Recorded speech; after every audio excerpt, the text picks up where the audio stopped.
Bien, ¿cómo están todos? Bienvenidos. Es un gusto. Vamos a continuar con el tema que es la ciencia. Bien, hemos presentado ya el método inductivo. Hemos hecho la argumentación del método inductivo, método de la ciencia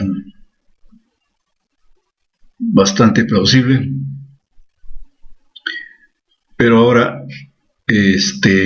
hay un contraargumento, unas críticas que surgen cuando se hace una observación, cuando se analiza más cercanamente el método inductivo, cuando se da una mirada más acuciante, se detectan algunas dificultades, algunos problemas del inductivismo.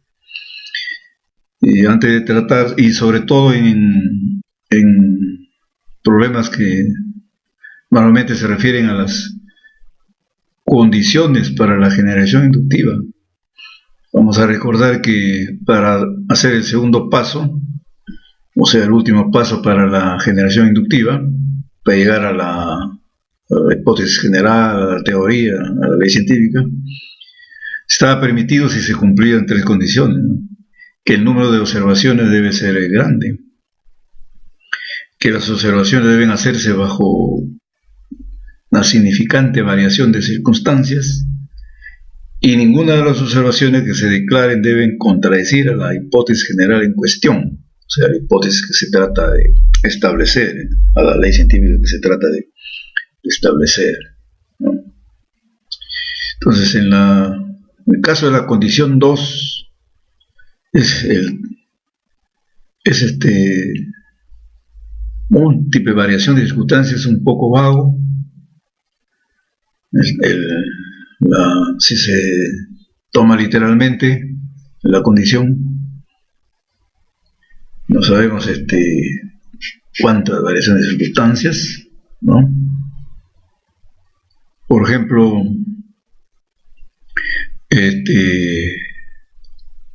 si se trata de determinar si el crecimiento de una planta está influida por ciertas variables, por ejemplo puede ser el agua, la luz del sol, ¿no?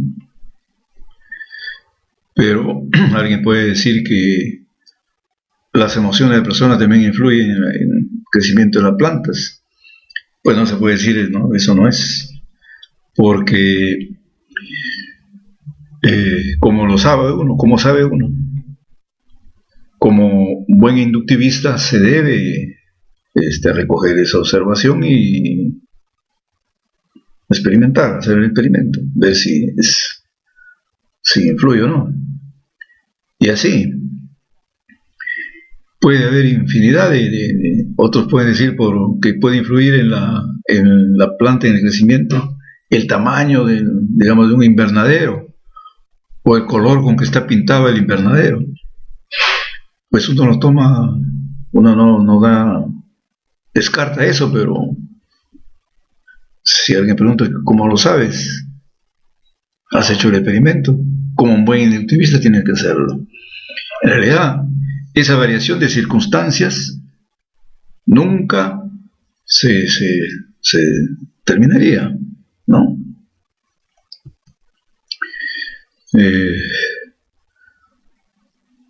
Vamos a ver, esto dice: la condición C2, que restringe la posibilidad de generalizaciones inductivas, es vaga y si se toma literalmente nunca puede cumplirse. No está claro cuáles circunstancias deben ser variadas y cuáles no. Tomada literalmente no se puede cumplir. Aquí tenemos, pues, en un laboratorio tenemos, queremos determinar si una variable y depende de la variable x, pues se se trata de ver si hay una relación general entre Y y X, ¿no? Entonces, en el laboratorio se determina. Igualmente, se puede analizar si una variable Z también influye. El laboratorio diría si influye o no, ¿no? Si no se dan directivas, si se sigue literalmente C2, infinitas circunstancias pueden ser variadas, de modo que nunca se permita que uno proceda o alcance la deseada generación inductiva. Es decir, siempre existirán otras variables que aparecen y que hay que probar si influye o no, en la hipótesis, en la teoría en cuestión. Y, y se ejecutan experimentos. Tenemos aquí un experimento, por ejemplo, es el experimento de Florencia. Ahí hay un departamento de la ciencia de la neurobiología de las plantas, que he anotado la fuente de donde he tomado esto. Ese señor está sujetándole unas plantas en la cintura. Él va a recorrer a través de una especie de tobogán, diferentes velocidades, entonces va a experimentar emociones y van a ver si influye o no. No sé los resultados de este experimento, pero tratan de ver, ¿no? Por ejemplo, otro caso, el estudio del clima. El estudio del clima es función hay que tener en cuenta muchas disciplinas: astronomía, física solar, tectónica, geología, geocronología, ecología, geoquímica, sedimentología, paleontología, glaciología, climatología, ecología, etcétera. Lo he repetido ahí. Bien. Ecología geoquímica, ¿no? Es diferente. Arqueología y hasta historia. O sea que el estudio del clima futuro depende no solo del estudio de la atmósfera de la Tierra, es más complicado. Es decir, alguien puede plantear eso. Bueno, el cambio del clima futuro va a depender del CO2. Alguien puede decir, también depende del sol, de la llamarada del sol, en fin. Bueno, como buen inductivista o como un buen científico tiene que probar si influye o no esa variable. No se puede estar descartando, y así hay cantidad ¿no? Evidentemente, es un tema muy, muy amplio esto, ¿no? Ahora, hay un ejemplo que sucedió en el siglo XVI. Por ejemplo, el compás, si tomamos el compás como Y, función de X, y X es el polo norte del magnetismo. Pero resulta que en el siglo XVI el compás no estaba muy bien desarrollado, tenía sus dificultades, y querían ver qué es lo que influía en eso. Pues unos textos muy antiguos sobre magnetismo, se hicieron las traducciones y hubo una palabra que se tradujo mal y se tradujo como ajo. Entonces pensaban que el compás, el comportamiento podía ser influenciado por el ajo. Entonces en la marina de Inglaterra no se permitía pues en embarcaciones el transporte o mercancía de ajos, ¿no?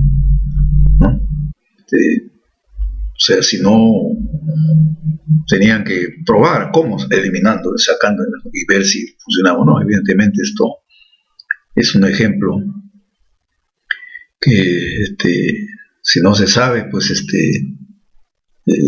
se toma en cuenta. Hay alguien que puede decir, bueno, esto, ¿no? Igual no puede suceder en este siglo XXI. Algunas cosas que consideramos como que influyen en los fenómenos en la naturaleza, que aquí a unos 200 años pues se vería tal vez ridículo, ¿no? Pero ese es el problema con la condición 2, ¿no? Que puede haber muchas circunstancias y va a ser imposible hacer la generación inductiva, imposible hacer la ciencia, ¿no? Entonces, eso tiene que tener alguna directiva, algo que, un derrotero, algo que nos pueda decir, bueno, estas variables hay que considerar y estas no.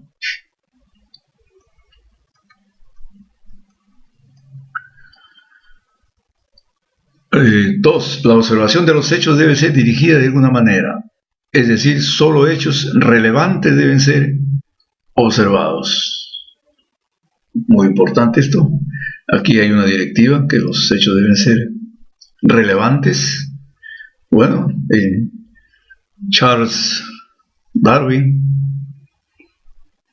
decía, pues, uno podría ir también a un pozo de grava y contar los guijarros y describir sus colores. Claro, sin son ni ton, o sea, no se trata de eso, ¿no? Y eso es porque se necesita elementos teóricos que se está buscando soportar o refutar para la guía de las observaciones. Pero la evaluación de los hechos como relevantes presupone elementos teóricos. Por lo tanto, es imposible reunir hechos sin teoría que sean relevantes para la hipótesis en cuestión. El inductivismo, pues, busca hechos brutos, sin elementos teóricos, porque la teoría puede estar equivocada de ese elemento teórico y entonces destruye toda esa observación, ¿no? Y por eso que se evita que el hecho sea bastante un hecho concreto, un hecho sin elementos teóricos o conceptos, ¿no?, adosados a esa observación. Pero esto no es posible. Vamos a ver un ejemplo. Hay una ley en química, la ley de proporciones constantes. La ley de proporciones constantes dice: cuando dos elementos se combinan para formar un compuesto, lo hacen siempre en la misma razón de masas.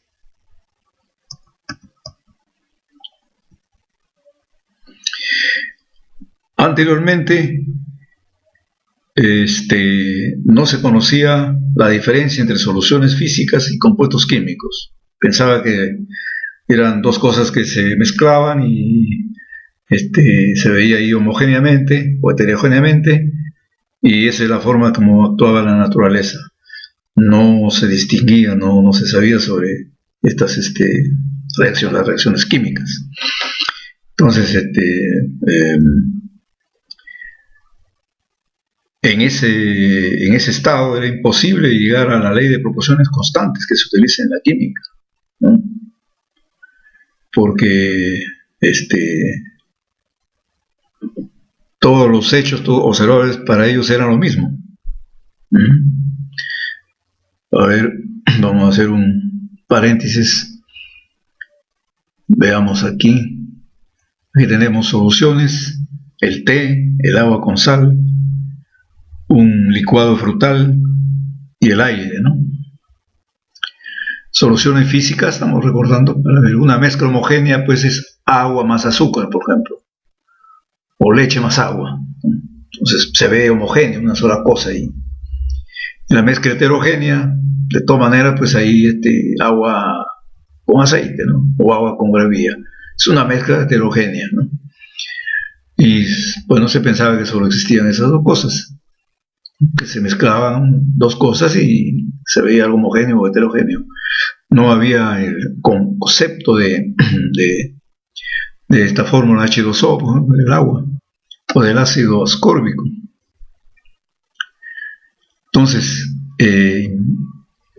poco a poco fueron haciendo esa distinción, pero en ese proceso iban acumulando ya conocimiento, ya tenían elementos teóricos, y separaron lo que eran soluciones físicas y lo que tenían que experimentar con compuestos químicos, ¿no? Entonces ya las soluciones físicas no eran relevantes, ¿no?, para sus estudios sobre los compuestos químicos. Y entonces de esa manera se llegó a la ley de las proporciones constantes, un método inductivo, ¿no?, que dice cuando dos elementos se combinan para formar un compuesto, lo hacen siempre en la misma razón de masas. Es decir, H2O, 2 libras de hidrógeno, 1 de oxígeno. Entonces se forma el agua. Bien, aquí en este caso que les había dado pues ahí el aire, una mezcla, pues el té, el agua con sal. El licuado frutal es una mezcla homogénea, pero si las frutas son no han sido muy licuadas, muy trituradas, pues sería una mezcla heterogénea, ¿no? Entonces eso fue ya descartándose para llegar. Entonces ahí veían pues hechos relevantes, ¿no?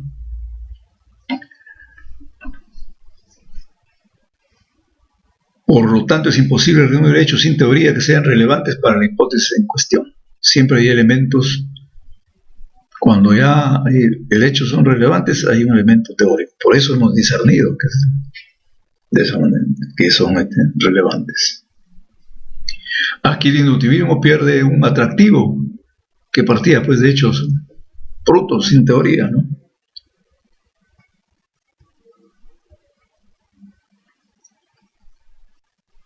Por ejemplo, una observación sin ningún valor. Dices, la mitad de un palito en el agua aparece quebrado o distorsionado. Si reportamos observaciones brutas, diríamos que observamos un palito quebrado.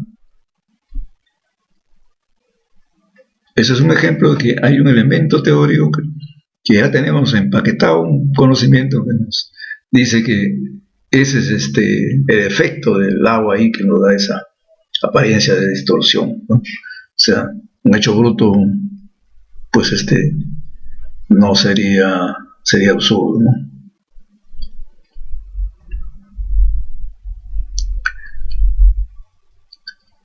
Veamos, peor aún, incluso un enunciado particular de una inocente observación no está libre de teoría. Sí, porque cuando decimos esta es una planta de la especie X, ya estamos utilizando dos conceptos, el concepto de planta y el concepto de especie. El concepto de planta,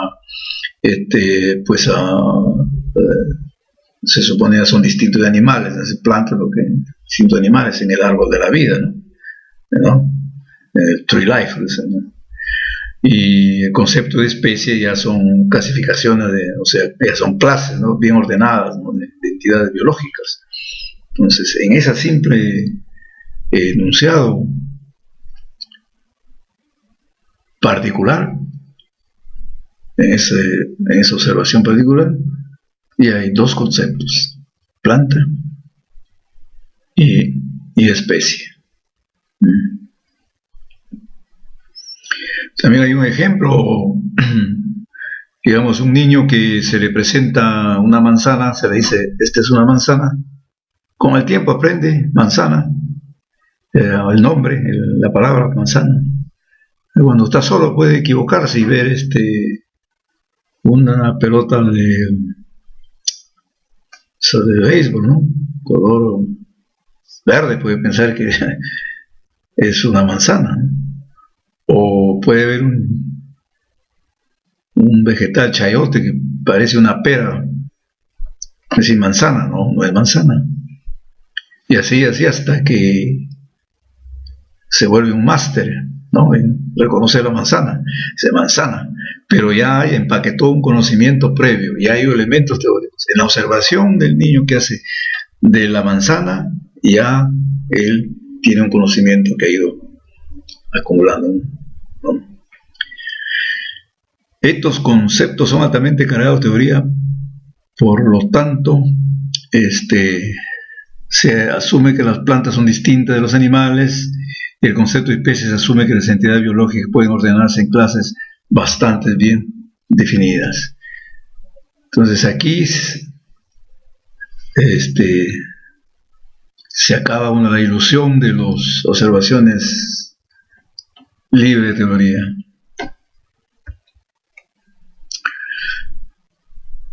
Claro que en un momento, en el caso del concepto de especie, a veces en las observaciones particulares podemos encontrarnos con algunos conceptos que no están bien definidos, ¿no? Puede ser el caso, por ejemplo, aquí dice elementos teóricos, nueva rama del árbol de la vida. Resulta que ciertos investigadores han encontrado este microorganismo hemimastigotes. Fue reportado en la revista Nature. Dice, los investigadores canadienses determinaron que estos diminutos organismos de apariencia inusual y llamados hemimastigotes no encajan en ningún reino clasificado hasta el momento, sean las plantas o los animales, ¿no? Siempre se puede presentar esos casos.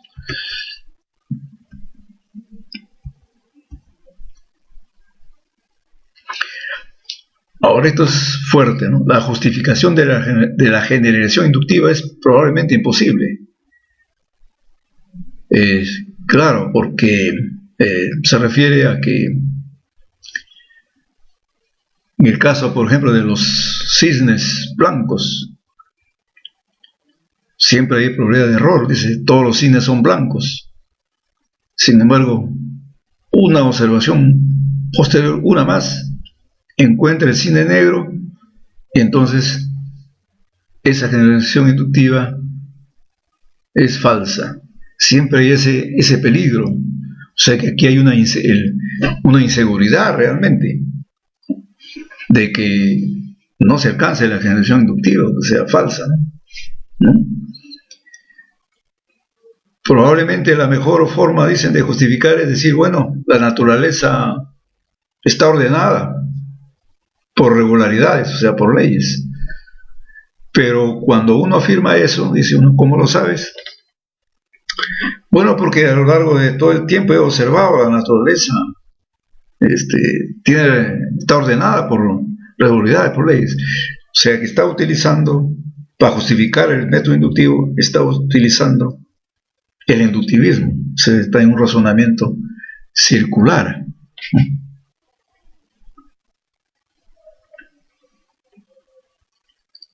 Y esto es bastante serio, ¿no? Una dificultad bastante seria para el inductivismo.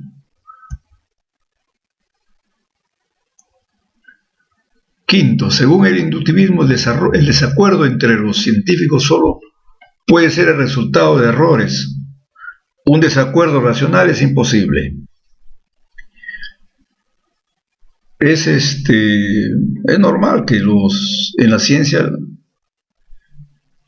los científicos en ciertos temas tengan sus desacuerdos, no están en error ninguno, simplemente es diferente punto de vista, ¿no? Como qué cantidad de vitaminas debe tomar uno, etcétera. O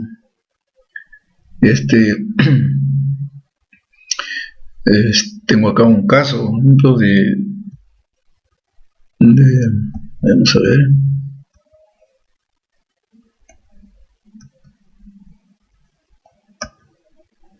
Okay. O sea que cuando la ley de Dalton, de los átomos, ¿se recuerdan la ley de Dalton? Bien, se refería a los átomos.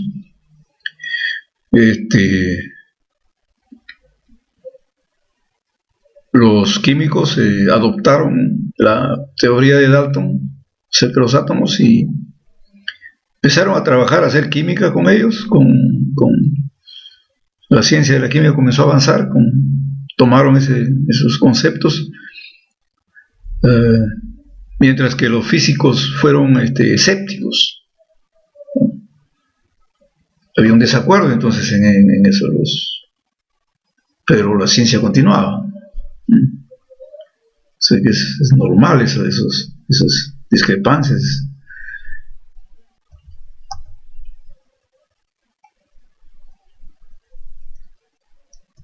Bien, ahora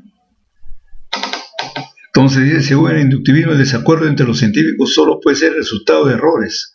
Un desacuerdo racional es imposible. Es decir, si este elemento que ven aquí, pues tiene un pinta amarillo, de ejemplo ya le he dado, pinta amarillo, y alguien que me diga, no, pinta rojo, pues está equivocado. Entonces, uno está correcto, el otro está equivocado, no hay punto intermedio. Ese es en el inductivismo. Desacuerdo racional es imposible, ¿no? Y esto es inverosímil, ¿no?, que suceda eso, ¿no? Entonces este es un problema del inductivismo, porque es normal un desacuerdo, ¿no?, racional. Veamos 6. El inductivismo ciertamente no es generalmente válido. Esto es muy fuerte también contra el contraargumento, ¿no?, para el inductivismo, porque dice, fue posible en la ley de gases, ley de caída libre, ley de la gravitación, ley de Ohm, o sea, podríamos decir leyes menores. Fue muy difundido el inductivismo en los siglos pasados, porque las leyes eran, digamos, de tipo menor, ¿no? Entonces, se tuvo las ciencias como inductivas. Y este es un testimonio, porque cuando estudiaba en la universidad, pues encontraba libros, porque pertenezco a los dos siglos, 20 y 21, encontraba libros que el concepto era de las ciencias inductivas. Y ahora, pasando al siglo XX, pues tenemos la ciencia hipotético-deductiva, ¿no? Entonces, ha habido un cambio, ¿no? Entonces, el inductivismo ciertamente dice, no es generalmente válido, en el sentido de que hay ciertas imposibilidades de hacer observaciones para detectar leyes científicas. Por ejemplo, dice, es imposible adquirir conocimiento de la estructura del ADN o de cualquier otra concepción científica altamente teórica por medio de la generación inductiva o del fenómeno. Es decir, si alguien hace la hipótesis que la estructura del DNA es doble hélice, ¿no?, y que se haría observaciones para generalizar, pues no decimos, no, de ninguna manera, ¿no? De ninguna manera. No hay el caso de que se observa, vamos a observar el ADN del chimpancé, así, aquí está, sí tiene la doble hélice. Vamos a observar el ADN de la mosca, sí tiene doble hélice. Pues no es esa, no se va a poder hacer esa observación, no se podía hacer esa observación. Imposible de hacer de ahí una inducción a una ley, a un enunciado general de que la estructura del ADN es de doble hélice, ¿no? Se hace un complemento aquí. El ADN es, pues, el ácido desoxirribonucleico, ¿no? Aquí tenemos el ADN, doble hélice, fotografía 51. Es decir, que por accidente, o bueno, una científica, Rosalind Franklin, tomó rayos X, estudiaba las moléculas, la espectrometría, y encontró esa foto, ¿eh? Y la archivó, pues para ella no significaba nada. Esta foto fue mostrada a otros dos científicos, Watson, compañero de Watson también, y estaban tratando de determinar la estructura de ese ácido ADN. Y esta foto se inspiró. Con eso pudieron después de conjeturar, después de algunas conjeturas, de que eso podría ser como hélices, pero no así inmediatamente, ¿no? Después de mucho estudio. Y entonces se pudieron así llegar a la teoría, ¿no? A eso. Y tenemos, por ejemplo, la ruta metabólica, ciclo de Krebs. No, ya no se puede hacer ahí tantas observaciones para determinar eso. Entonces, vamos a ver, para hipótesis de alto nivel, pues no podemos utilizar el método inductivo. Ejemplo, en biología molecular, en genética moderna, se hace un paréntesis que los genes, fue un ente enteramente teórico, ¿no? Ecuaciones de Maxwell no se puede dar por inducción. Las ecuaciones de fluidos, no. No, simplemente no se va a observar eso, el fluido, y se termina la ecuación. Por ejemplo, estas ecuaciones de fluido que se utilizan para estudiar la atmósfera, la corriente marinas, oceánicas y fluidos alrededor de proyectiles y vehículos, ¿no? Hipótesis, digamos, de alto nivel.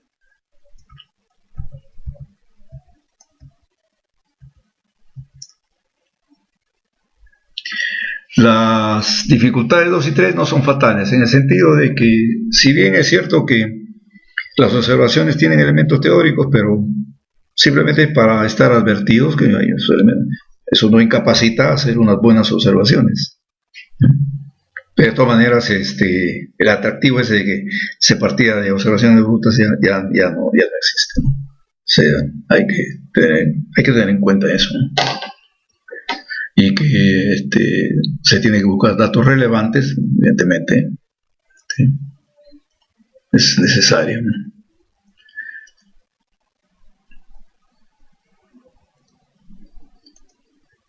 Bien, como respuesta o como apoyo a los problemas del inductivismo, se va a tratar en el siguiente video sobre el deductivismo. Es decir, el deductivismo, pues,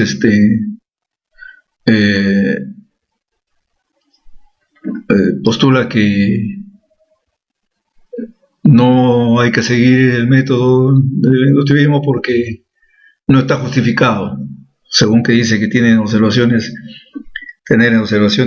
sin teoría no es posible, se deja de lado y más bien se adopta, se incorpora en la investigación científica abiertamente los elementos teóricos. Eso sobre el inductivismo. Bien, vemos acá el libro hemos usado el libro de